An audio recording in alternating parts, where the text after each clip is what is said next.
સાતમ આઠમના તહેવારમાં ઘરે ઘરમાં બીજું કાંઈ બને કે ના બને પણ બે ફરસાણ તો બનાવાય જ. એક છે વાનમાં, જેને આપણે ફાફડા પણ કહીએ છીએ, અને બીજી બહુ ઓછી જાણીતી અને વિસરાયેલ ફરસાણ ઠોઠિયા. તો આજે બહુ જ સહેલી રીતે આ બંને બનાવશું. બનાવવાની શરૂઆત ઘરે ઘરના માનીતા ફરસાણ વાનવા બનાવવાથી કરીએ. વાનવા બનાવવા માટે 1 કપ બેસન લઈશું. પ્રથમ ચાળણીમાં રાખી અને આ લોટ ચાળી લેવાનો છે, જેથી વાનવા બનાવવા માટે એકદમ સ્મૂથ લોટ મળે. 1 કપ લોટ ચડાઈ ગયો છે, તો વાનવા માટે મસાલો પણ કરી લઈએ. જેના માટે ચાળેલા બેસનમાં અડધી ટીસ્પૂન અજમો, અડધી ટીસ્પૂન મીઠું, અડધી ટીસ્પૂન લાલ મરચું પાવડર, 1/4 ટીસ્પૂન હળદર પાવડર અને 1/4 ટીસ્પૂન હિંગ ઉમેરી દઈશું.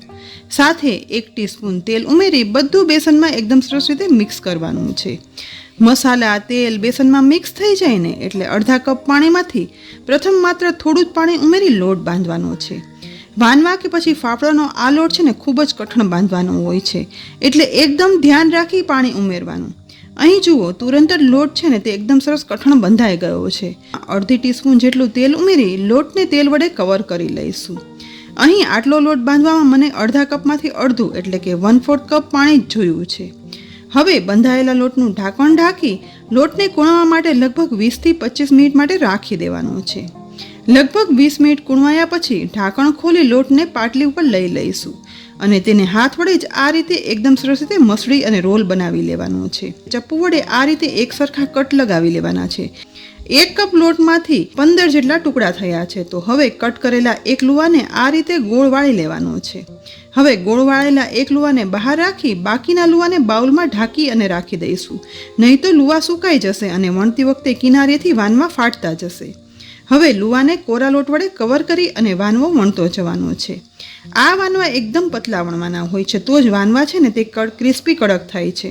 જુઓ, વણાયા પછી હાથ આરપાર દેખાય ને તેવો વાનવો વણાઈ ગયો છે, તો તેને સાઈડમાં રાખી દઈશું અને આ જ રીતે બીજા વાનવા પણ વણી લેવાના છે. વાનવાનો લોટ કઠણ હોવાથી વાનવા વણવા સમયે ખૂબ સમય લાગે છે, પણ તળવામાં જરા પણ સમય નથી લાગતો. માટે પ્રથમ બધા જ લુવામાંથી વાનવા વણી અને તૈયાર કરી લઈશું. હવે અહીં બધા જ વાનવા વણાઈ ગયા છે, તો બીજી સાઈડ ગેસની મીડિયમ ફ્લેમ પર તેલ ગરમ થઈ ગયું છે. સહેજ એવો લોટ ઉમેરી જુઓ, લોટ છે ને તળાઈ તુરંત ઉપર આવી જાય છે, તો ગેસની મીડિયમ ટુ હાઈ ફ્લેમ રાખતા જ વણેલો એક વાનવો તેલમાં ઉમેરશું. ઉમેરતા તુરંત જ તળાઈ અને ઉપર આવી જાય છે, એટલે કે આ રીતે સાઈડ ચેન્જ કરતા જઈ અને ઉપર ગોલ્ડન જાય પડે ને ત્યાં સુધી આ રીતે બંને સાઈડ વાનવા તળી લેવાના છે. માત્ર અડધીથી પોણી મિનિટમાં જ વાનવો તળાઈ અને ક્રિસ્પી થઈ જાય છે, તો તુરંત જ ગોલ્ડન બ્રાઉન કલરનો વાનવો થાય ને એટલે તળાયેલા આ વાનવાને તેલમાંથી નિતારી અને બહાર કાઢી લઈશું. આ જ રીતે એક પછી એક વાનવા તેલમાં તળી લેવાના છે. વાનવાનો લોટ એકદમ પરફેક્ટ અને કઠણ બંધાયો હશે ને તો આ રીતે તળાયેલા વાનવામાં એકદમ સરસ નાના મોટા બબલ્સ પણ થશે. અહીં હવે બધા વાનવા તળાઈ ગયા છે. ટોટલ 15 જેટલા વાનવા તળવામાં મને માત્ર 7 થી 8 મિનિટ જેવો સમય થયો છે. આ વાનવા એક વખત બનાવી પછી એરટાઇટ કન્ટેનરમાં ભરી અને રાખી દો ને તો પછી એક અઠવાડિયું એ સ્વાદના અને સારા રહેશે. તો ફ્રેન્ડ્સ, એકદમ ક્રિસ્પી, ક્રન્ચી અને સ્વાદિષ્ટ વાનવા આ સાતમ આઠમ પર જરૂરથી બનાવજો. એકદમ ક્રિસ્પી ફરસા વાનવા બની અને તૈયાર થઈ ગયા છે. તો હવે સાતમ આઠમના તહેવાર પર બનાવાતી વિસરાયેલ વાનગી એટલે કે ફરસાણ ઠોઠિયા બનાવશું. ઠોઠિયા નામ કદાચ જુદું અથવા અનોખું લાગે, પણ હાથમાં લેતા જ ભૂક્કો થઈ જાય તેવા ક્રિસ્પી કુરકુરા ઠોઠિયા વર્ષો પહેલાં સાતમ આઠમના તહેવાર પર વાનવા કે ફાફડાની જેમ બનાવવામાં આવતી આ એક વિસરાયેલી વાનગી એટલે કે ફરસાણ છે.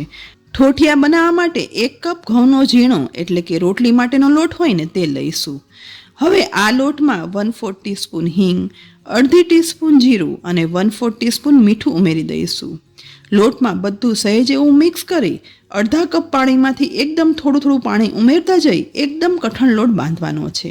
અને હા, આ ઠોઠિયા બનાવવા માટે આ લોટમાં આપણે મોણ તરીકે તેલ અથવા તો બીજું કંઈ પણ નથી ઉમેરવાનું. મોણ તરીકે તેલ ના ઉમેરવાથી ઠોઠિયા બન્યા પછી એકદમ ક્રિસ્પી બને છે. અહીં ધીમે ધીમે કરી એકદમ કઠણ લોટ બંધાઈ ગયો છે. આ લોટ આપણે ભાખરીનો લોટ બાંધીને તેટલો જ કઠણ બાંધી લેવાનો છે. લોટ બંધાઈ ગયા પછી માત્ર સહેજ એવું તેલ ઉપરથી ઉમેરી લોટ સહેજ એવું મસળી લઈશું.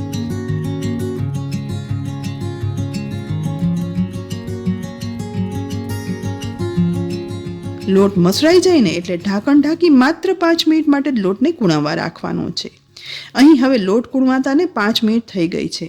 તો ઢાંકણ ખોલી અને લોટ હવે બાઉલમાંથી બહાર પાટલી પર લઈ લઈશું અને પાટલી પર સહેજ એવું તેલ લગાવી આ કઠણ લોટને એકદમ સરસ પહેલાં મસળી લેવાનો છે. હવે લોટ મસળાઈ ગયા પછી લાંબો રોલ પણ બનાવી લઈશું.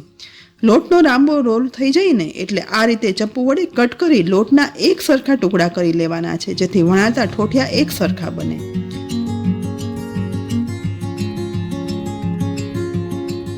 લોટના બધા એક સરખા કટ થઈ ગયા પછી એક ટુકડો લઈ આ રીતે 2 હાથ વડે ગોળ લુવો પણ બનાવી લઈશું.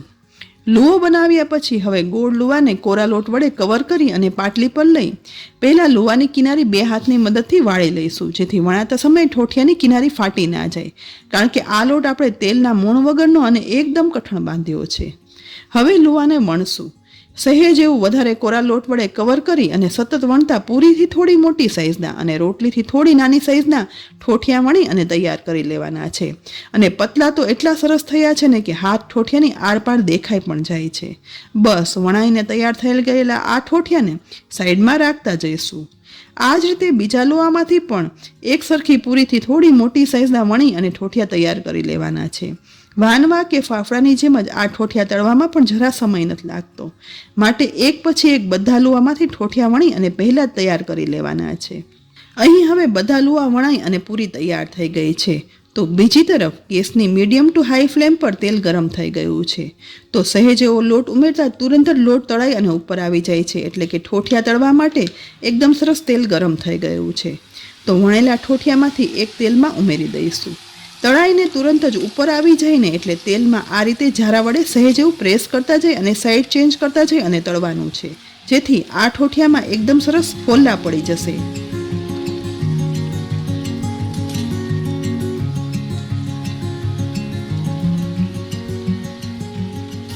બંને બાજુ તળાતા માત્ર સહેજ એવું લાઇટ ગોલ્ડન બ્રાઉન કલર સાથે ઠોઠિયા તળાય અને એકદમ ક્રિસ્પી કડક પણ તુરંત જ થઈ જશે. તો હવે તેને તેલમાંથી બહાર એક ડીશમાં કાઢી લઈશું. આ જ રીતે એક પછી એક બધા ઠોઠિયા ગેસની મીડિયમ ટુ હાઈ ફ્લેમ પર તળી લેવાના છે.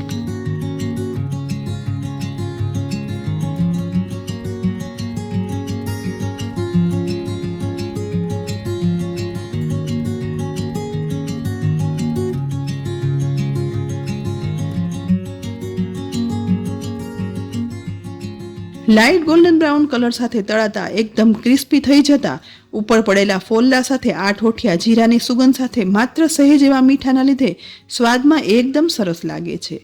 અને એક વખત બનાવી અને ત્યાર પછી એરટાઇટ કન્ટેનરમાં ભરી અને રાખી દો ને તો એ જ સ્વાદના અને ક્રિસ્પી લગભગ 8 થી 10 દિવસ સુધી સારા રહે છે. અને પછી સવારે કે પછી બપોરે ચા સાથે કે પછી લીલી ચટણી સાથે નાસ્તામાં તેનો આનંદ ઉઠાવી શકાય છે. તો આજે આપણે સાતમ આઠમના બધાના ઘરે બનતા હોય તેવા 2 ફરસાણ વાનવા અને થોડા વિસરાયેલા એવા ઠોઠિયા બંનેની રીત જોઈ. તમને આ બંને રેસીપી કેવી લાગી કોમેન્ટ બોક્સમાં લખી અને જરૂરથી કહેજો. સાથે આ તહેવારમાં બનાવજો પણ ખરા, જેથી ઘરમાં બધાને ભાવે. અને ત્યાર પછી કોમેન્ટ બોક્સમાં લખી અને કહેજો કે આ રેસીપી તમને કેવી લાગી. રેસીપી ગમી હોય ને તો લાઈક કરી અને શેર કરજો. સાથે જ અમારી યુટ્યુબ ચેનલ સબસ્ક્રાઈબ કરી લેજો અને અમારા ફેસબુક પેજને લાઈક કરી અને ફોલો કરજો, જેથી આવી અનેક ઉપયોગી રેસીપીના અપડેટ્સ તમને તુરંત જ મળે. આવતીકાલે ફરી મળશું નવી રેસીપી સાથે. ત્યાં સુધી આવજો.